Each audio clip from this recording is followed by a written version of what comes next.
Hi guys, welcome back to the Real Cricket from YouTube channel. சென்னைக்கோட வீடியோவில் நம்ம CSK vs Mumbai மேட்சோட preview தான் பார்க்க போகிறோம். வீடியோக்குள்ள போகிறதுக்கு முன்னாடி இன்னும் நீங்கள் நம்ம சேனலை சப்ஸ்கிரைப் பண்ணாமல் இருக்கீங்க அப்படின்னா மறக்காம சப்ஸ்கிரைப் பண்ணிக்கோங்க. அண்ட் கிரிக்கெட் பற்றின டே டு டே அப்டேட்ஸ் உங்களுக்கு தெரிஞ்சுக்கன்னா ஸ்க்ரீனில் தெரிய இன்ஸ்டாகிராம் என்ன ஃபாலோ பண்ணிக்கோங்க. இப்போ வாங்க வீடியோக்குள்ள போகலாம். இந்த மேட்ச் எங்க நடக்குது அப்படின்னு சொல்லி பாத்தீங்கன்னா, நம்ம ஆல்ரெடி எஸ்ஆர்எச்ல ஒரு அவே கேம் முடிச்சுட்டு now we are travelling to Wankhede in Mumbai. So இப்போ மும்பை அப்படிங்கும்போது இங்க பிச் கண்டிஷன்ஸ் எப்படி இருக்கும் அப்படின்னு சொல்லி பாத்தீங்கன்னா, பேசிக்கா எல்லாருக்கும் தெரிஞ்ச மாதிரியான ஒரு ஃபிளாட் ட்ராக் விக்கெட், ஒரு நல்ல ஒரு பேட்டிங் யூனிட்டா தான் இருக்க போகுது. ஸோ ஒரு 230, 240 ஸ்கோர்ஸ்லாம் இங்க ரொம்ப நார்மலா இருக்கக்கூடிய ஒரு செம்ம பேட்டிங் ஃப்ரெண்ட்லி சர்ஃபேஸ் அப்படின்னே சொல்லலாம்.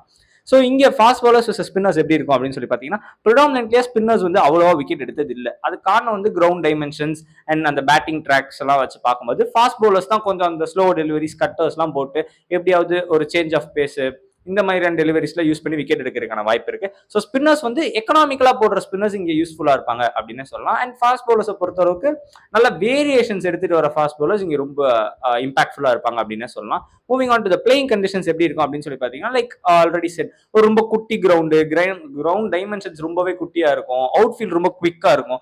ஸோ ரன் ஸ்கோரிங்க்கு பஞ்சமே இல்லாத ஒரு மேட்சா இருக்கும் அப்படின்னு சொல்லி எக்ஸ்பெக்ட் பண்ணலாம். அண்ட் அவுட் ஃபீல்டுமே நல்லா குவிக்கா இருக்கு அப்படின்றதுனால இப்போ டியூ ஃபேக்டருமே ஒரு 80% அளவுக்கு வரும் அப்படின்னு சொல்லலாம். ஸோ அவுட் ஃபீல்டுமே நல்லா நனைஞ்சு அந்த ஒரு மாதிரி ஸ்லிப்பரியா இருக்கிறதுக்கான வாய்ப்புமே இருக்கு.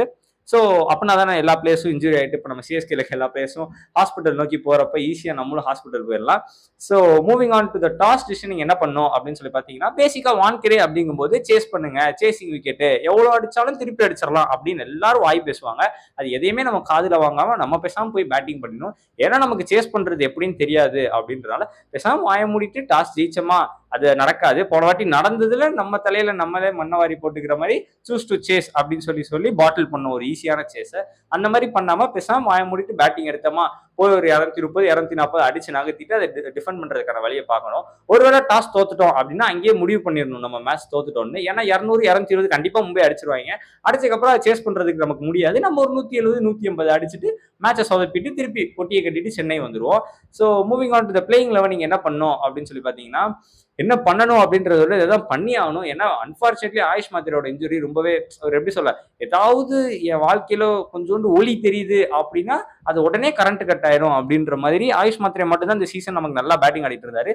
அதுல வந்து ஒரு பெரிய ஒரு ஃபியூஸ் போற மாதிரி he was unfortunately injured. So அதனால I think so probably very likely replacement is going to be Urvil Patel in the 11. So Urvil Patelோட சஞ்சு சாம்சன் ஓபன் பண்ணிட்டு ருத்ராஜ் ஒன் டவுன்ல ஆடினா, ஏன் நான் சொல்றேன் அப்படின்னா, ருத்ராஜ் ஓபன் பண்ண தெரியல, அவன் ஒரு நல்ல பேட்டர் இல்ல அப்படின்னு எல்லா சிஎஸ்கே ஃபேன்ஸ் எல்லாம் கமெண்ட்ஸ்ல போய் அவரை அபியூஸ் பண்ற மாதிரி நான் சொல்லல. அவர் கொஞ்சம் ஃபார்முக்கு வர்றதை விட எனக்கு அந்த மிடில் ஆர்டர் ஸ்டெபிலிட்டி, ஏன்னா போன மேட்ச் பாத்தீங்கன்னா மிடில் ஆர்டர்ல அந்த ரன்ஸை ரொட்டேட் பண்றதுக்கு பேட்ஸ்மேன் இல்ல எவ்வளவு டாட் பால் ஆடினீங்க. அப்ப என்ன பண்ணும், ஒரு ருத்ராஜ் மாதிரி ஒரு பிளேயர் மிடில் ஆர்டர்ல விளையாடும் போது என்ன ஆகும் அப்படின்னா, அந்த ஒன்ஸ்க்கு பதிலா அந்த டூஸ் வரும்போது அந்த each crucial extra run makes the difference அப்படின்னு நான் நினைக்கிறேன். ஸோ அந்த காரணத்துக்காக நான் ஒன் டவுன் போக சொல்றேனே தவிர, என்ன பொறுத்தளவுக்கு அவர் என்ன 15 மேட்ச் ஃபெயில் ஆனாலும் Ruturaj the opener, Ruturaj the opener. So அந்த விஷயத்துல தான் there is no talking in that. But அதை தாண்டி அந்த மிடில் ஆர்டருக்காக நான் சொல்றேன். ஸோ அன்பார்ச்சுனேட்லி நம்பர் 4ல சர்ஃப்ராஸ் கான் டிராப் பண்ணிட்டு என்ன Sarfaraz Khan, Shivam Dube and Dewald Brevis ஆடும்போது என்ன ஆகுதுன்னா, எல்லாருமே அவுட் ஆஃப் ஸ்பாட்ல ஆடுறாங்க. ஸோ அது நடக்க வேண்டாம், அவங்க ஸ்பாட்ல ப்ராப்பரா விளையாடட்டும் அப்படின்னு நினைக்கிறேன். ஸோ என்ன டூபே கொண்டு ஒரு ஃபினிஷரா ட்ரை பண்றீங்க, அவருக்கு பிரஷர்னா என்னன்னு தெரியாது, அதுல ஒழுங்கா விளையாட தெரியாது, அதெல்லாம் இந்தியாவுக்கு பண்ணுவாரு, நமக்கு சிஎஸ்கே பண்ண மாட்டார். ஓகேவா, அந்த மஞ்சள் கலர் ட்ரெஸ் போட்டோம்னா அவர் வந்து எப்படி பயந்து பேட்டிங் ஆடணும் அப்படின்ற ஒரு மைண்ட் செட்டுக்கு போயிருவாரு. அதனால அவருக்கு ஒழுங்கா அந்த நம்பர் 4 ஸ்பாட்டை கொடுத்தமா, தம்பி உன் நல்ல சிச்சுவேஷன் அனுப்பிச்சு விட்டா நீ 100 அடிப்ப, அதே இது நான் கஷ்டப்படுற சிச்சுவேஷன் அனுப்பிச்சு விட்டேன்னா 100 பால் பேட்டிங் ஆடிட்டு 10 ரன் அடிச்சுட்டு வீட்டுக்கு வந்துருவா. பிளஸ் அந்த மாதிரி டேலண்டான பேட்டர் சிவம் டுபேவை எப்படி யூஸ் பண்ணுமோ அப்படி யூஸ் பண்ண பாருங்க. ஸோ அவரை நம்பர் 4ல அனுப்புங்க. Number 5 should be Dewald Brevis. Number 6 and 7ல வந்து ஒரு 28 கோடி ரூபா கொடுத்து சும்மா பெஞ்ச்ல உட்கார வச்சிருக்கோம்ல, அந்த கார்த்திக் சர்மா அண்ட் பிரசாந்த் வீரை திருப்பி கொண்டு வாங்க. ஏன்னா வேற வழி இல்லை, இன்ஜுரிஸ் வரதுனால காம்பினேஷனை மாற்ற வேண்டியதா இருக்கு. இப்போ ஒருவேளை தோனி ஃபிட் ஆயிட்டாருன்னா அப்படின்னு ஒரு மேட்சுக்கு நம்ம சொல்ற மாதிரி இந்த மேட்சுக்கும் சொல்லுவோம், ஒருவேளை அவர் ஃபிட் ஆயிட்டாருன்னா கார்த்திக் சர்மா ஸ்பாட்ல வந்துடலாம். அப்படி அவர் ஃபிட் ஆகாத பட்சத்தில் Kartik Sharma and Prashant Veer number 8, 9 is going to be Overton and Noor Ahmad. 10, 11, 12 பவுலிங்ல வந்து முகேஷ் சௌத்ரியை கண்டினியூ பண்ணலாம் அப்படின்னு நினைக்கிறேன். ஏன்னா அந்த வான்கடேல அந்த சி பிரீஸ்னால கொஞ்சம் ஸ்விங் இருக்கும். ஸோ ஒருவேளை விக்கெட் எடுக்கிறதுக்கான ஆப்பர்ச்சுனிட்டி இருக்கலாம். ஸோ போன மேட்சுமே அவ்வளோ பேடா போடல அப்படின்றனால அவரை கண்டினியூ பண்ணுங்க. So number 10 Mukesh Choudhary, 11 Anshul Kamboj and 12 impact players going to be Gurjapneet Singh. So இந்த மாதிரியான ஒரு பிளேயிங் காம்பினேஷன் தான் விளையாடணும் நான் சொல்றேன். மேபி நான் சொல்றேன் இந்த சென்ஸ் நான் எதிர்பார்க்குறேன் இப்படி விளையாண்டா நல்லா இருக்கும்ன்றது மை ஒப்பீனியன். அவங்க என்ன பண்றாங்க அப்படின்றத நாளைக்கு 7:30 மணிக்கு டாஸ்ல 7 மணிக்கு டாஸ்ல பார்த்தா தெரியும். ஸோ வெயிட் பண்ணி பார்க்கலாம். So before going to the winning prediction, இந்த மேட்சோட play to watch out for யாரா இருக்கும் அப்படின்னு சொல்லி பார்த்தீங்கன்னா ஃப்ரம் சிஎஸ்கே. அகைன் நான் சொல்ற மாதிரி அவர் ரன் அடிக்கிற வரைக்கும் நானும் அவரை விடுறதா இல்லை. ஸோ அவரும் நான் அவரை சொல்லிக்கிட்டு இருக்க வரைக்கும் அவர் ரன் அடிக்கிறதா இல்லை. இருந்தாலும் நான் சொல்லுவேன் ஏதாவது ஒரு கட்டத்தில் யாராச்சும் ஒருத்தர் இந்த சீசன்ல ஜெயிச்சுதான் ஆகணும். ஸோ அது நான் ஜெயிக்கிறேன்னா ரெண்டு பேருக்கு நடுவில் தான் போட்டியே. ஒன்று நானு அண்ட் இன்னொன்று போயிட்டு போய் ருத்ராஜ். ஸோ நான் ஜெயிக்கிறேன்னா இல்லை ருத்ராஜ் ஜெயிக்கிறாரா அப்படின்னு சொல்லி வெயிட் பண்ணி பார்ப்போம். ஸோ அவர் ஜெயிச்சாதான் எனக்கு சந்தோஷம். நான் ஜெயிக்கிறதுல எனக்கு அவருக்கு சந்தோஷமானு எனக்கு தெரியல. So let's wait and watch. So from CSK it is going to be Ruturaj Gaikwad. And மும்பைல இருந்து பார்க்கும்போது ஒரு 5 மேட்ச்க்கு அப்புறம் டெஃபினட்டா ஃபார்முக்குள்ள ஒரு வின்னிங் காம்பினேஷன் ஓரளவுக்கு கிடைச்சு ஒரு நல்லா ஒரு டீமா பண்ணாங்களான்னு தெரியல.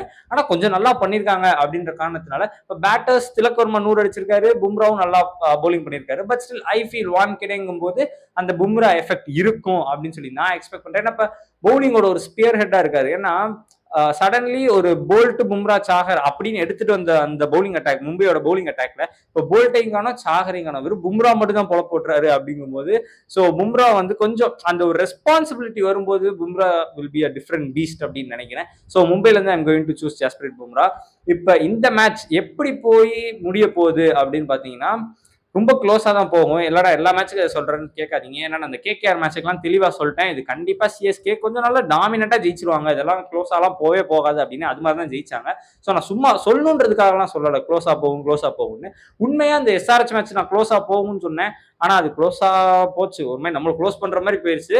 ஆனா இந்த மேட்ச் கண்டிப்பா நம்ம க்ளோஸ் பண்ணிடணும் அப்படின்னு நான் நினைக்கிறேன். ஸோ சிஎஸ்கேக்கு அந்த எட்ஜை கொடுக்குறேன். ஏன்னா பேட்டிங்கா இருக்கட்டும் பவுலிங்கா இருக்கட்டும் அவங்களுக்குமே வீக்னஸ் இருக்கு. ஏன்னா ரோஹித் சர்மா இல்ல, மிடில் ஆர்டர் சடனா நமந்தீரை போய் நம்பர் 3 ஆடுறீங்க. அது எல்லா மேட்சும் ஒரு கூட் ஆகுமா தெரியாது.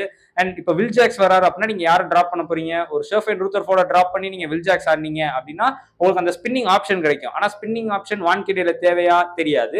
அப்ப நீங்க என்ன பண்ணணும், சாண்ட்னரை டிராப் பண்ணிட்டு வில் ஜாக்ஸ் ஆடணும். ஆனா சாண்ட்னர் ஒரு மாதிரி எக்கனாமிக்கலா 4 ஓவர் போட்டுருவாரு. ஒருவேளை வில் ஜாக்ஸ் ரொம்ப நாள் கழிச்சு ஐபிஎலோட ஃபர்ஸ்ட் கேம் ஆடி அது வான்கெடே பெருசா ஸ்பின்னர்ஸ்க்கு ஒரு அசிஸ்டன்ஸ் இல்லாத பிச்சில் இறக்கி விட்டு ஒருவேளை ஸ்பின்ல அடி வாங்கிட்டாருன்னா ஆல்ரெடி உங்களுக்கு மயங்க் மார்க்கண்டை எடுத்துட்டு வந்தவரும் சரியா போடல அப்படிங்கும் போது அவங்க சைட்லயும் சில கேள்விகள் இருக்கு. நம்ம சைட்லயுமே கேட்கணும்னா 2000 கேள்வி கேட்கலாம். அதனால நான் அதை கேட்க விரும்பல. ஸோ நம்ம சைட்லயும் நிறைய கேள்விகள் இருக்கு. ஸோ இந்த கேள்விகள் நிறைஞ்சிருக்கிற இந்த மேட்சை யாராச்சும் ஒருத்தர் போய் தான் ஜெயிக்க முடியும். 2 பேருமே 6க்கு 2 வெற்றி அண்ட் 4 தோல்வி அப்படின்ற இடத்துல இருக்கும். 2 பேருக்குமே குரூஷியலான கேம். எல்லாமே தெரிஞ்சு எவ்ரிதிங் செட் அண்ட் டன். இந்த மேட்சை எனக்கு கட் ஃபீலிங்ல மும்பைக்கு எதிராக வித் ருத்ராஜ் கைக்வாட், அவர் ஃபார்ம்ல இருக்கார், ஃபார்ம்ல அதை பத்திலாம் எனக்கு தேவையில்லை. ஓகேவா, சிம்பிள். மும்பைக்கு எதிராக with Ruturaj Gaikwad we have always been superior. புரியுதா? நம்ம எவ்வளவு தோத்து கேவலமா மிச்ச டீம்ஸ் கிட்ட எல்லாம் அசிங்கப்பட்டு அடி வாங்கியிருந்தாலும் மும்பைக்கு எதிராக நம்ம அந்த ஒரு டாமினேஷன் எடுத்துட்டு வந்தோம். ஏன்னா நம்ம டாமினேட்டிங்கா இருந்த காலகட்டத்துல நம்ம மும்பை கிட்ட டாமினேட்டிங்கா இல்ல. I mean especially talking about the comeback years. அந்த 2018 2019 பாத்தீங்கன்னா தொடர்ந்து 4 மேட்ச் மும்பை கிட்ட தோத்துருப்போம். அந்த சீசன்ல ஒரு மேட்ச் கூட மும்பையோட ஜெயிக்கல, including league matches, play off and again ஃபைனலும் போய் மும்பைட்ட தான் தோத்தோம். ஏமாத்தி ஜெயிச்சிட்டாங்க அந்த கப், அது வேற விஷயம், அது கான்ட்ரவர்சிக்குள்ள போயிடும். ஸோ அந்த ஃபைனலும் தோத்தோம் அப்படின்றதுனால நம்ம எவ்வளவு டாமினேட்டிவா இருந்தாலும் மும்பை மட்டும் நம்மளால ஜெயிக்க முடியாம இருந்துச்சு. எப்போ ருத்ராஜ்னு ஒருத்தன் வர்றதுக்கு முன்னாடி, அவன் வந்ததுக்கு அப்புறம் நம்ம எந்த மேட்சுமே பெருசா ஒரு போய் மும்பைட்ட போய் தோத்துட்டு வந்தோம் அப்படின்னு இல்லை. ஆப்வியஸ்லி 2025ல இன்ஜுரி ஆனதுக்கு அப்புறம் தான் தோத்தோம். ஆனா அதே அவர் கேப்டன் பண்ணப்ப என்ன பண்ணோம், ஃபர்ஸ்ட் மேட்ச் கூட போய் ஏதோ அந்த சீசன் பரவாயில்லடா இந்த சீசன் நல்ல டீம் நல்லா செட் ஆயிருக்கு அப்படின்னு நினைக்கிற மாதிரி ஃபர்ஸ்ட் மேட்ச் கேப்டன் பண்ணி நல்லா ஒரு 50 ரன்லாம் அடிச்சு ஜெயிச்சும் கொடுத்தாரு ஒன் டவுன்ல. ஸோ அதனால செஞ்சது என்னைக்குமே நான் மறக்கக்கூடாது அப்படின்னு நினைக்கிறேன். வெயிட் பண்ணி பார்ப்போம். இந்த மேட்சை சிஎஸ்கே கண்டிப்பா எப்படியாவது க்ளோஸ் ஆன் பண்ணிடுவாங்க. அண்ட் மோர் ஓவர் இந்த மேட்ச்ல ருத்ராஜ் ஃபார்முக்கு வருவாரு. அவர் மினிமம் ஒரு 50வது அடிச்சு இந்த ஒரு வெற்றிக்கு கண்டிப்பா ஒரு காரணமா இருப்பாரு அப்படின்னு நான் முழுமையா நம்புறேன். இது ஒரு ஓப்பன் சேலஞ்சா கொடுக்குறேன். ஸோ வெயிட் பண்ணி பார்ப்போம். I'll again meet you for CSK vs Mumbai match review. Until then, bye guys.